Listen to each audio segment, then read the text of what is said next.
बलूचिस्तान में तूफ़ानी हवाओं के साथ कहीं मूसलाधार बारिश और कहीं बर्फबारी का सिलसिला जारी है।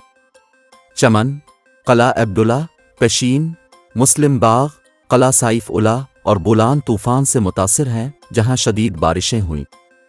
क्वेटा और गिरदोनवा में बारिश के बाद मुख्तलिफ इलाकों की बिजली मुअत्तल हो गई, जबकि ज़ियारत, चमन, कान मेहतरजई और बुलान में बर्फबारी का सिलसिला जारी है। फरवरी के इख्तिताम पर यखबस्ता हवाओं, बारिश और बर्फबारी ने सर्दी फिर बढ़ा दी है। इधर शुमाली वज़ीरिस्तान के इलाके रिज़मिक और शवाल में बर्फबारी का सिलसिला दूसरे रोज़ भी जारी है। मीरान शाह, मीर अली, गुलाम खान और दताखेल के इलाकों में वक्फे से बारिश हो रही है। अलावा अजीम चिल्लास में तत्ता पानी के मकाम पर लैंड स्लाइडिंग के बाद बंद शाहरा कराकरम यकतरफा ट्रैफिक के लिए बहाल कर दी गई है।